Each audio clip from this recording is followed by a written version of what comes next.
Tennessee an easy win here at the Neyland Stadium home opener for the 2025 season. The final score 72-17. The Volunteers handle ETSU just as expected. It was a modern program record, modern era since 1939 on. For points, 72. For first downs, 41. So basically since Hubbs was born. Basically since Hubbs was born. It was a whole lot of a lot to a little, and pretty much, again, I mean, we can nitpick here, but this is exactly what we expected, Matt, right? Yeah, absolutely. It was exactly what we expected, and the most important part of the day is you come out of this injury-free. Yep. You got a chance to continue working to get some guys back against Georgia. You don't have anybody that, had anything serious go on today, and I think that's the most positive news for Tennessee, as the rain pretty much held off and things maintained to be pretty clean. Austin, I know it was, ETSU. I get all that, but I mean, at the end of the day, you put up.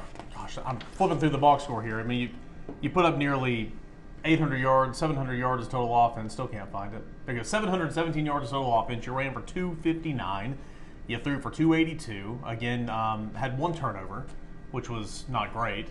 But what you want to see out of the offense? Joey Aguilar, I thought, had another good game. Again, I think there were some drop passes early in the game where his stat line, his completion percentage could have been better. He threw one football in harm's way. I think he did. He threw one. Yeah, that comment, 1 in 2 games, you take it, right? Overall, that's kind of what you wanted to see from Joey Aguilar. Absolutely. Again, I continue to think the offense looks like it's running efficiently with him. Net yards passing 458. I saw you look at me. 458 is what they threw for. Apologies. Yeah, you were giving the total yards rushing and Aguilar's yards passing. Yeah. I knew what happened. I tell you what I like the most though is his ability when things break down to kind of improv a little bit. Like and he improvs and staying in pass mode. Like he's not really taking on, decided to go running a bunch. There's a couple of plays today I thought that were really good. Obviously the one to Mike, but I mean there was one. It was in the second quarter I want to say, and I'm remarked to you. Like I think the DB or linebacker jumped the route, and he threw the ball. But I think it was like when he drew it back, he saw him, and he just kind of almost like floated it into out of bounds. Not quite like Varsity Blues where you throw the rifle over and it got the horse. But like the point is like the pass did not match where he was throwing it. Yeah. And it was like, and I'm almost positive he threw that ball away on purpose, like mid throw, after he cocked it back. So.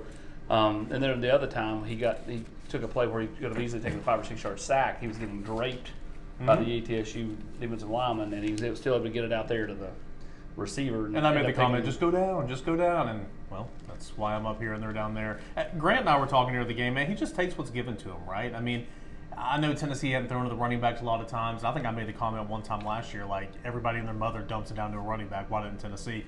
Tennessee's done that the first 2 years, and it feels like at certain times where a sack would have been taken or you would try to run a little bit too early, he just lets things develop, sees a crosser, sees a running back, just dumps it down and just takes what the defense is given to. And I think that's a sign of maturity in a guy who's played a lot of football. Yeah, I got to think back to the play. But they drew up a shot. He kind of little half roll, got his feet back around under him. I'm getting ready to focus the camera, like, where's this going? And then he dumped it down to Peyton Lewis because it wasn't there. Ended up being 5, 6, 7 yard gain. I think his awareness, his situational awareness is really good. And Austin said he improvises really well. He doesn't try to do too much when he improvises. And I'm interested to see how over the course of the year he starts to factor in the run game a little bit more. Feels like that'll have to happen at some point because I think he is a capable and willing runner. But I think through 2 games, he's really been impressive considering that he got here in May. I thought something too in the first half, and I'm going to write a story about this here in a minute. Boo Carter, we were talking in the Monday night chat. I understand the injuries in the defensive backfield, and I get it. But the guy is legit a game breaker at punt returner. And I know this is East Tennessee State, but again, you get Georgia next week. Get a couple of pop, some of those runs, you change field position. How many times, Austin, did they have a short field in the first half? He had a gain of 40. And still had 717 yards. I know. And still pulled all. If you really think about it, 717. Now, I will say they ran the offense deep into the fourth quarter. They didn't just sit there and hand it off. And like George McIntyre was throwing it in the fourth quarter as a third-string quarterback, right? And same thing with Merklinger. But, 717 yards, and Boots set him up, inside, 30 or 40 like 3 times. 27 once, the 4 once, the 49 once. So 3 of his 4 punt returns in the first half were on the plus side. And I mean, he just makes a guy miss and everything. That's why, like, we always thought that as Boo kind of was hitting this road to recovery, right? It was, okay, put him back there at punt returner and then see what he does on defense. And again, a play like that against Georgia, that's a game-changing play when, you know, Tennessee's probably going to be a home dog next week. His confidence at punt returner is just what stands out to me. He if you go back and watch, just he starts setting things up early in that before he catches the football, kind of dance a little bit, a little hesitation, and then when it's time to go, he is full gear into everything that he's doing.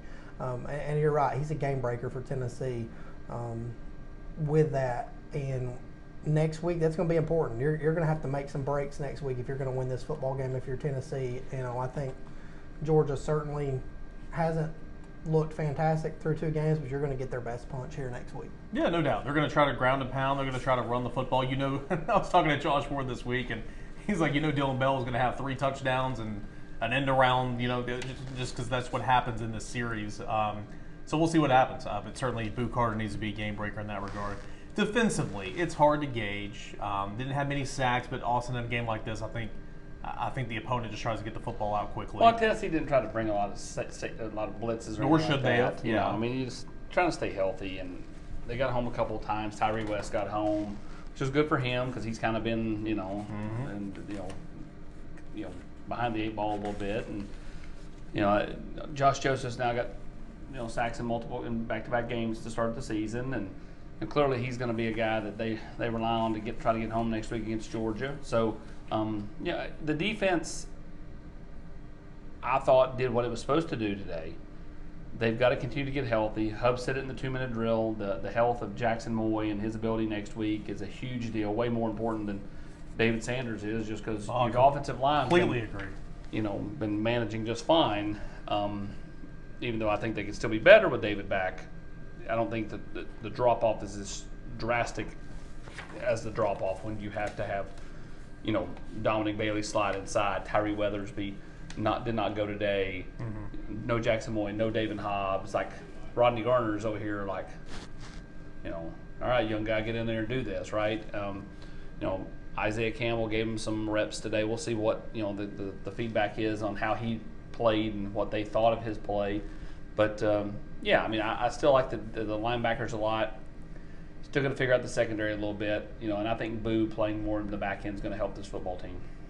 I'm going to go, and obviously we'll go back and check the tape and everything. And there could have been a lot of things there in the second half that we missed. There's a lot going on. But Matt, tell me if I'm wrong here.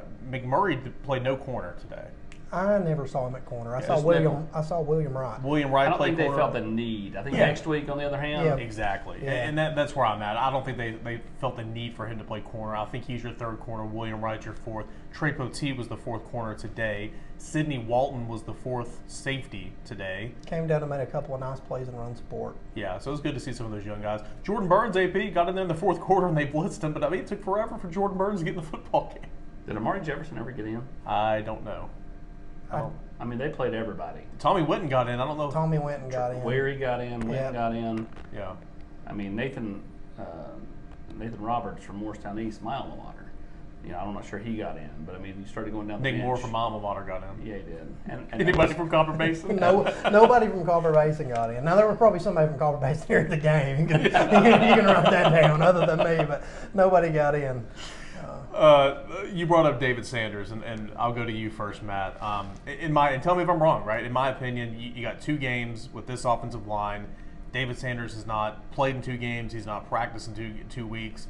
I understand that he is the best guy for the job, and you were at your best with him. But in no way, shape, or form is he starting against Georgia, right? If he's available to play, but I wouldn't start him, would you? Sure, yeah, we were having this conversation on the field, and you know, Hub said, no, if he hasn't started, if he hasn't practiced, you know, I don't think you can start him. We kind of going back and forth on that. Now, the point I was trying to make in terms of when I was saying you can start him is kind of the conversation centered from the board, being that you can't start him just because it's Georgia. Because I mean, to me, he's seen really good Leo room, really good defensive line room, spring and fall. So I don't think it's a talent issue as to why you can't start him. I think it's that if he hasn't practiced, hasn't played in 2 weeks, you can't start him because of that. I don't think it's just because, it's Georgia and they're so talented, you can't start him because of that. That's the difference for me. I think if he's available, you don't start him, but he certainly plays. Now, does that change anything? Say you're available Tuesday, you practice full Tuesday, Wednesday, Thursday, Friday, and you're ready to go. Does that change anything, Austin? I think that's a coach's call. Yeah. I mean, they know, they understand what David's capable of. They understand, what the offensive line has looked like through fall camp with him at right tackle and Jesse at right guard. I know that he's eventually going to be going in. The question is, does he start when he's cleared? You know what I'm saying? I mean, it's not a matter of we're going to stick with this guy, stick with this combination. No, David Sanders is going to play. I mean, clearly he's one of the best 5. Yeah. Correct. The question is do they kind of let him wade into the pool in the shallow end, or do they throw him in the deep end next week? And that's what this game was supposed to be. This was supposed to be the shallow end game. You're right. Yeah. Heupel seemed perturbed by maybe the decision to basically disqualify him from playing today. When I asked him about it, at least that's how it come across to me. But we'll see. I think that's what Glenn Ellerby gets paid near $1 million for, and that's what Josh Heupel gets paid $9 million for. They have to decide that sometime over the next 7 days if he is cleared to play by the medical staff. Anything else from this game, Matt? I know what's coming up next week. Yeah, one thing that I was going to touch on earlier that I think is the continue, and it's ETSU, right? But fuck yeah. I think 2 weeks through, I'm continuing to be a little bit more impressed by this wide receiver group. The starting wide receiver group, given kind of what they dealt with in fall camp, every one of those guys being out at some point. But, it seemed like every year that Josh Heupel's been here, there's been a guy take a step in year 2. Mm-hmm. If that was Jalen Hyatt, if that was, Cedric Tillman, whoever that might have been, that took a greater step in year 2 of being in the system. All these wide receivers here that are starting are now in year 2 of the system. Yep. Seems like because they ask a lot of their wide receivers. They ask a lot of their wide receivers in terms of what they do. So to me, I think that's a good sign that they're starting to get a little bit more chemistry with Joey Aguilar. But I think you're starting to see them be a little bit more comfortable. Don't feel like a fish out of water so much. And I think that's a positive sign for Tennessee, and it's a big reason why this offense is continuing to click. My biggest takeaway was the fact that Max Gilbert was thinking about cookies when he was about to make a 50-yard field goal. The question is, it's easy to do that against ETSU. Next week, if he's kicking a 50-yarder against Georgia, he's thinking about cookies. I don't think that's the right mindset, although maybe it does relax the mind to think about cookies versus the pressure of the moment. Whatever works for you. When you make them, it don't matter. When you miss them, everything's wrong with kickers, right? I bet Nico Grammatica wasn't thinking about cookies. No, he was thinking about my pick on the Monday podcast. Well, at least, lucky for him, it was literally a chip shot when it was all said and done. I mean, they started. We were talking when they got to the 40, they were putting up that get to this line marker on TV. It's like, are you kidding me? Then we figured out who it was. Well, he attempted a 57-yarder or whatever, with 5 minutes to go, and missed it. Just missed it. Yeah. Tennessee and Georgia, that's coming up next week. Tennessee, a winner, again, modern era record for points at 72 and for first downs at 41. 72-17 win over ETSU. We got plenty of reaction, plenty of coverage on the site tonight. Coming up tomorrow, 10 things I think. We got 4 downs. We'll have PFF grades. We'll have the day after. Cheat sheet's already done. All that and more coming up at Volquest.com. Appreciate you guys for being here. For Austin Price, Matt Ray, I'm Eric Kane for the final time here on this Saturday evening. Tennessee 72, ETSU 17.